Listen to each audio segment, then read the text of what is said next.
On the morning of January 28, 1986, the Space Shuttle Challenger lifted off from Cape Canaveral and just 73 seconds later exploded in the cold Florida sky, killing all 7 astronauts aboard. The disaster was caused by a failure in the shuttle's solid rocket boosters, a flaw made worse by freezing temperatures and warnings that had gone unheeded. But that wasn't known at the time, and it left millions of Americans, including countless school children, watching live, witnessing the explosion in real time. What should have been a moment of national pride immediately transformed into one of collective shock and grief. Here's the news report from that night in Florida, trying to make sense of what the country had just seen. We have main engine start. 4, 3, 2, 1. The Challenger launch has been beset by many problems over the weekend and yesterday. Even today there were weather and electrical problems, but the launch did take place at 11:38 this morning. It took off from the refurbished launch pad, the first shuttle to do so. The liftoff looks slower than normal to most people, but NASA says there were no indications of trouble, even up to the minute of the explosion. Flight controllers here looking very carefully at the situation. Obviously a major malfunction. As you can see, fire breaks out on one side of the solid rocket booster, and then the main tank turns into a fireball, consuming the entire shuttle. What happened? It will be investigated over a long period of time. But there are several speculative theories. One might have been a fuel leak. Another, that the icicles from the cold might have somehow contributed, damaging the Challenger. Almost immediately, it could be seen that the liftoff wasn't normal. There were no ejection seats aboard the Challenger. Most probably, they'd been removed to make room for the large number of people aboard, 7. Rescue ships and helicopters were sent to the area immediately, finding only small pieces of debris. Among the rescue vehicles were a C-130 and 2 helicopters from the St. Petersburg Clearwater Coast Guard Station. New Hampshire schoolteacher Christa McAuliffe was the best known among the crew. The biggest thing is that space is for everybody, and I hope this opens it up. There are tons and tons of people who work for Johnson Space Center, for Kennedy, for the space program, but we only see a few, and it's nice to bring that message across that this is an opportunity for a lot of people. The other astronauts were Commander Dick Scobie, pilot Mike Smith, and crew members Judy Resnick, Ellison Onizuka, Ron McNair, whose relative lives in Tampa, Greg Jarvis. They have been called our national heroes. The loss of the crew you just saw, scientists, pilots, and a teacher, Christa McAuliffe, shattered the belief that space exploration had become routine or safe. President Ronald Reagan was set to deliver the State of the Union that night, which was postponed. Instead, late that afternoon, he sat behind the Oval Office desk, declaring it to be a day of mourning and remembering. Here's a look at his famous address and how others across the country reacted. Like millions of Americans, President Reagan witnessed the Challenger explosion on TV videotape moments after it happened. Today is a day for mourning and remembering.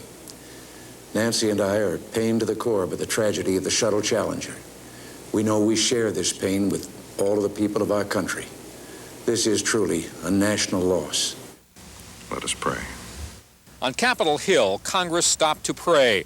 Official Washington was genuinely grief-stricken today, but no one more so than Utah Senator Jake Garn, who was the first non-astronaut to go up into space.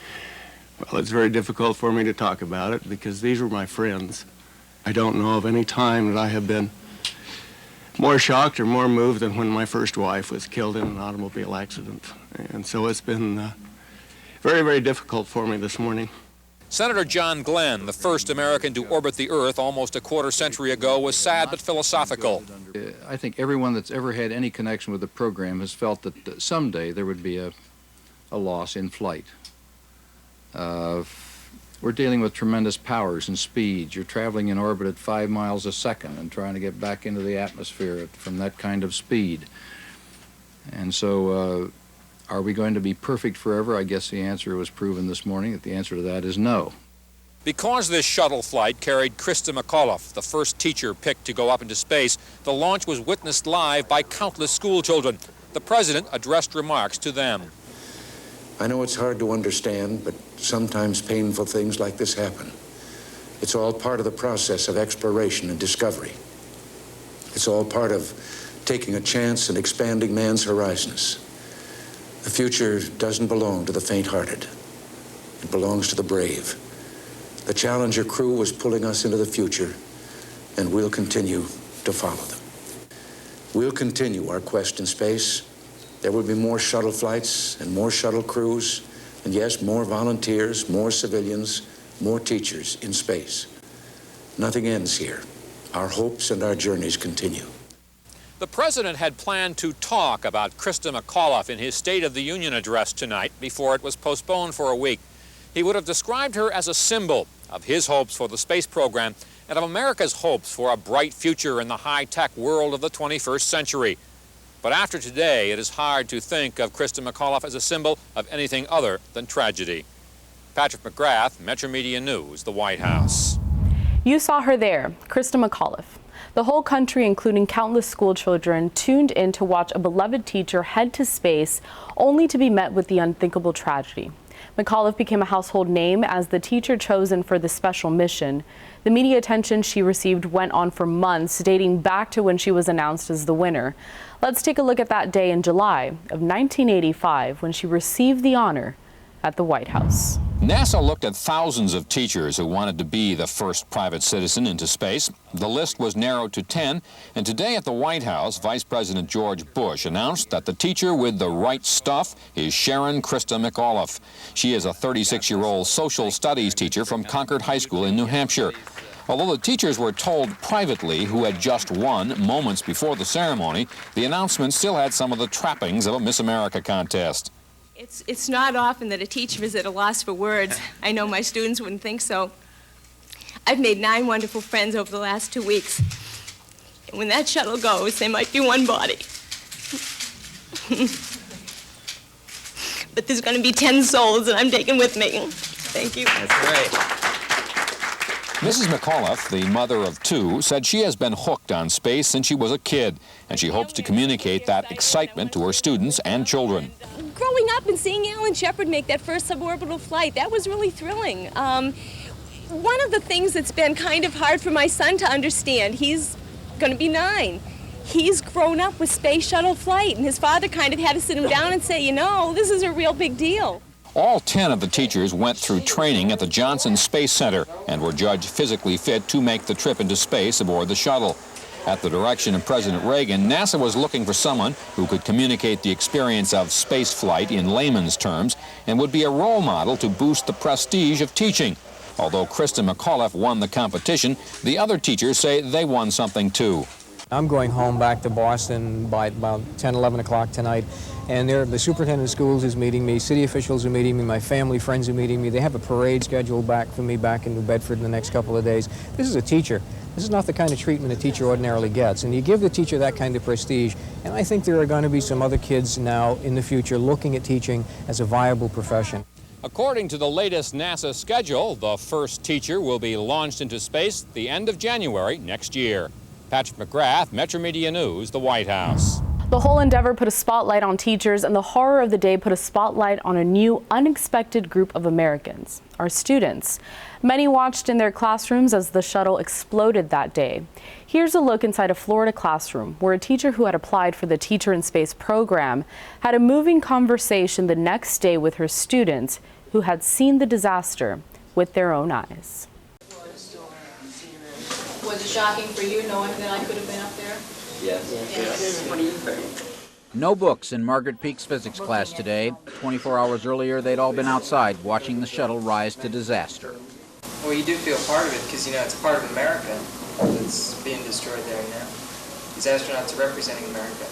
All 18 students realized Peake could have been destroyed. Of the 11,000 plus applying for the Teacher in Space program, she made it to a group of 250 regional finalists. If you had a chance to go again, would you try for it again? Yeah. Because it's real scary.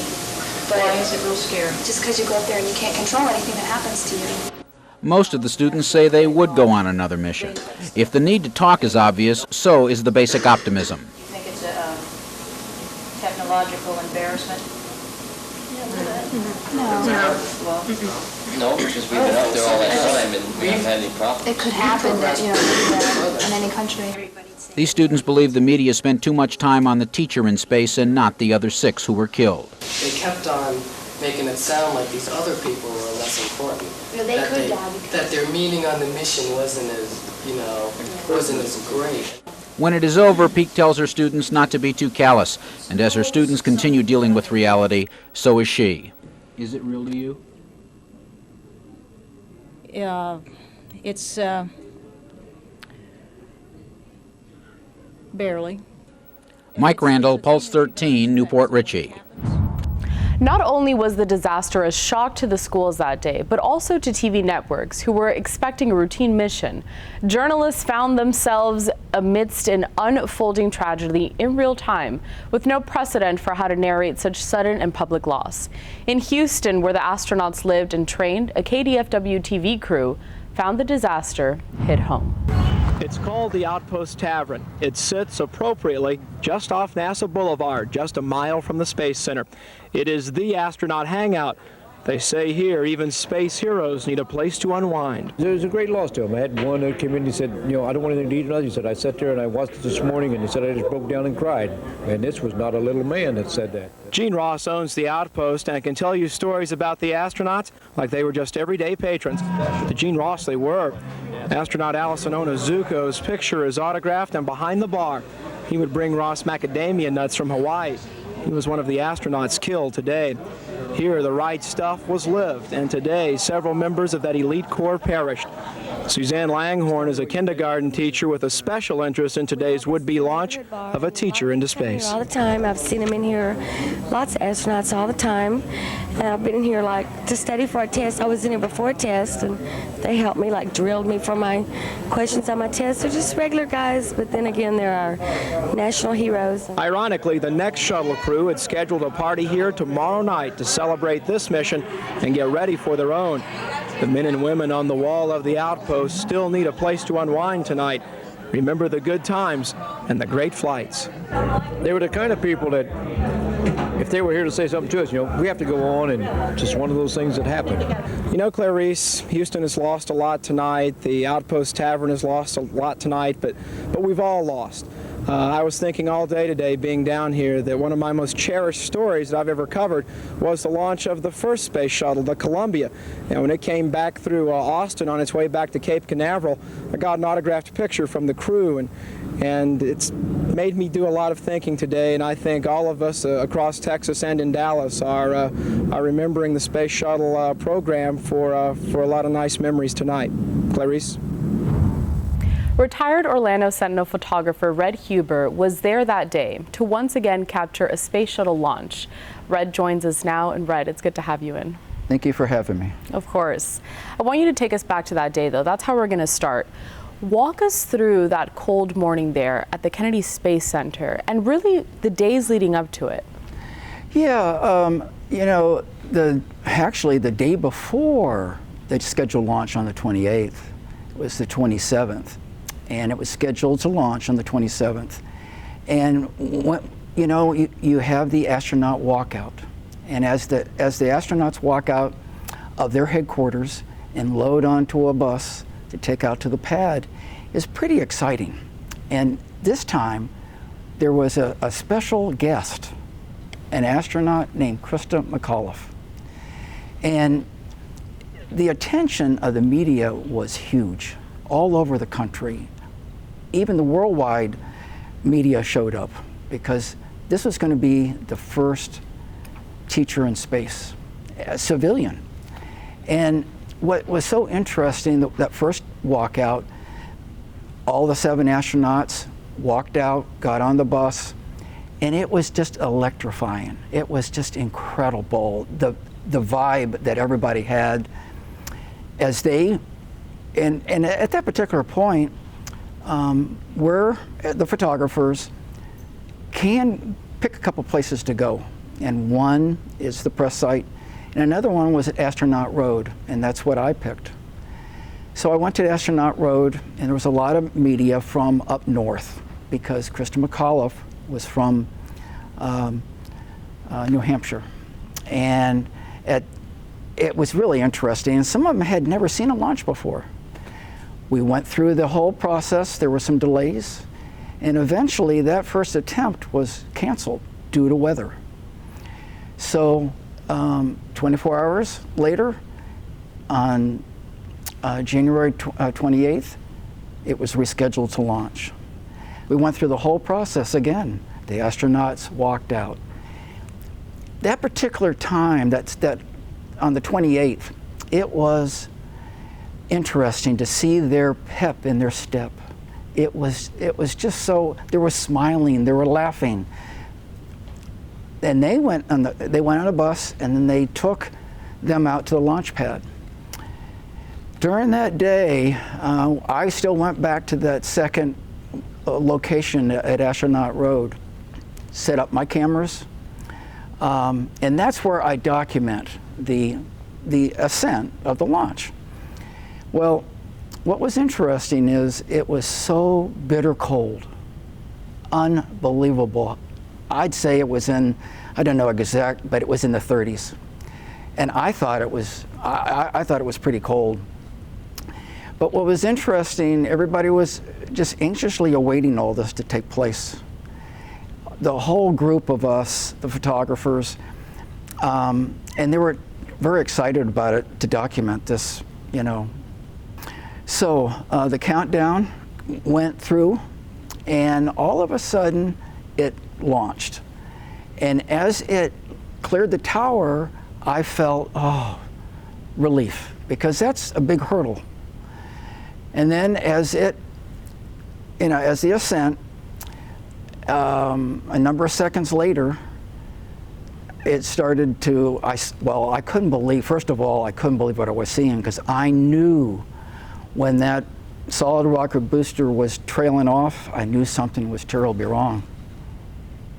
So it's interesting because this launch, it was showcased on TV. We had a lot of students there watching it with their teachers in their classrooms. I mean, people all over the country were watching it. Yeah. You, as a photojournalist there on the ground, were capturing images. Talk to me about some of the images that really stick out to you. Well, I'll say that when I think about this time of the year, coming up to the 28th, and especially February 1st, 2003, when the Columbia accident happened, I was on the VAB roof waiting for the return, and Columbia never showed up because it broke apart over Texas and Louisiana. But I did my job. I photographed what I did. I was there to document everything, and that's what I do is, But what really sticks to my mind when I think about all the images, when I photographed the whole story of the Challenger disaster, I think back of those astronauts' faces, and I think about how they smiled, how they were excited about going into space. Not just Christa McAuliffe to being the first teacher, but these astronauts. They are trained and they know the risk, but they want to better human spaceflight. And they want to, science in space, so important, what it's done to us as a country and as a world, what they've discovered. And you talk about Christa McAuliffe, which we will talk about a little bit more later on in this interview. But first, I want to go back to what you mentioned about these images. So Red is saying here that some of the smiles on the faces of everyone that's going to get on the Challenger is really what sticks out to him in his memory. When we talk about storytelling through photographs versus video, I mean, it's that video that really has circulated throughout the last several decades of that initial explosion. Yeah. How do those photographs offer that unique perspective with this storytelling? Yeah, good question. I think still photograph frozen in time, that it resonates with people. They can look at it. It's not fleeting. They can study it. They can look at it. But it tells that story within, one image. It tells that complete story. Sometimes a picture story, multiple pictures tell a story. And I think that as a photojournalist, that's my job, is to tell that story and share it so people can digest it, look at it, understand it. Storytelling to me is, paramount as a photojournalist, that you can tell truth, and actually resonates with people. They can understand it, they can relate to it. You know, I'm there because they're not there. So I can share all that, what I see in my vision.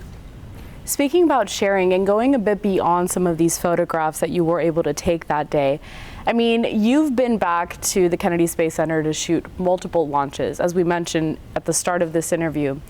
Do you have any specific memories of those who were on the Challenger that day, getting ready to go on that mission, that you would like to share with us? There are times that I get to photograph training operations at the Kennedy Space Center of astronauts. And, you know, after you do that, you start to talk to these astronauts because, you know, okay, they're astronauts, but they're human first. And we share things, we talk. It's really interesting how that relationship, very professional in the sense that you're there to document what they're doing, but they'll say, hey, what type of camera do you have? Or they're interested in photography or something like that. But all the astronauts, when they're doing is, you know, very focused on what they're doing. And sometimes you do get to talk to them and sometimes you don't. Now this particular crew, I didn't get a chance to interact with them. But it's interesting after seeing them arrive to Kennedy Space Center for the whole, you know, they come a few days before, you know, the countdown and everything like that. So we see them in a dry countdown. This is, you know, when the astronauts come down from the crew headquarters and go out to it's a dry countdown. So you get, you know, you see them and you see how they act, and it's really, to see them work, the astronauts, it's really, to me, it's just mind-blowing to see how they are so concentrated.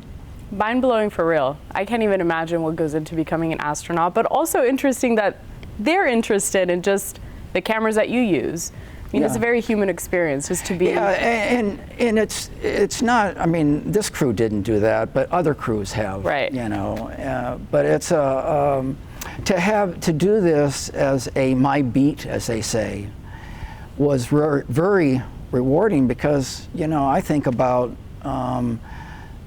seeing the first people on the moon when I was a kid. You know, I mean that, you know, but it's been a real, it was a real honor to be able to photograph the space program. And I'm going to have to pick your brain on that a little bit more, but before we go into that, I want to talk about Christa McAuliffe, who was the teacher that applied for the program, so she was able to go on that Challenger mission. I mean, you know, like I mentioned before, a lot of students in classrooms all over the country were watching this. Yeah. A lot of other teachers applied for that program as well. Yeah. During that time when all of this happened, did you notice a shift in the view as to how people viewed teachers? I didn't know that any difference, but I'll tell you one thing which I thought was interesting. I remember in 1984 when NASA and President Ronald Reagan announced Teacher in Space Project. That was in 1984. And I thought, wow, just personally, I just thought that's incredible. Over 10,000 teachers actually applied for it. So I think the other thing too, which I thought was that whole idea of that was to encourage students to push towards math, towards science. And I think that was the whole thing of this. And I think that was, everybody was just so excited about that. And I think that helped because there was a backup who, Barbara, I think her name was Barbara Morgan, was a teacher backup that later on went to space. It's good that that program just continued to keep going despite this tragic event. Yeah, and I think that, you know, when you think about how they had this idea, because, you know, we just the launch before that, you know, they had Senator Bill Nelson went into space. And, you know, for 24 launches, everything went, you know, like clockwork. It was like a space truck. And to see a civilian in space, and especially a teacher, that was so remarkable to me, just as a person, not just as a photojournalist. And even going off of that last point that you made, Red, you've been in this business for so many years. You've seen, not like that. Yeah. You're still here, kicking it. Well, when we look at history, and we look at this particular event that happened with the Challenger, how can you compare that? If you were to talk to someone that doesn't know too much about it, I mean, you know, every year we get further and further away from that, but it was really a turning point. Yeah. And especially as someone that really their beat was NASA and covering all things space. Yeah. What would you say about this? Well, you know, I think we can't forget, you know, we had the Challenger accident and the Columbia accident. From that, NASA, I think just space, human spaceflight, I mean, just rockets, the technology, I think we learned from that. And you know, it's tragic that we lost, you know, between Challenger and Columbia, we lost 14 souls that, you know, sacrificed, gave their ultimate sacrifice to better human spaceflight. And I think that it's important to not just only remember that date, is remember their families, remember just how it affected everybody. Everybody knew where they were. Just like 9/11, everybody knew where they were in that moment. So I think you have to think about, when I think about what has transpired with, you know, human spaceflight, it's to better mankind. Red Huber, a photojournalist who was there that day documenting the Challenger shuttle that did explode, unfortunately. We do appreciate your time joining us here today just to share this perspective, that experience, and to share those memories, because we continue to, you know, remember, even to this day. The Challenger disaster stands as a turning point in media history, burned into the memories of a generation. Those scars were still evident more than 2 years later, and we'll leave you with this look at the mixed emotions among students watching NASA's Space Shuttle Discovery return to flight back in 1988. With this Live Now and Then, I'm Corella Hara. Award-winning videos and previously unreleased material. I'm Kevin Burns at North High School in Minneapolis. While many in this 9th grade science class preferred to watch MTV, all were skeptical of NASA's preparation for today's mission. How many people would go today? Raise your hand.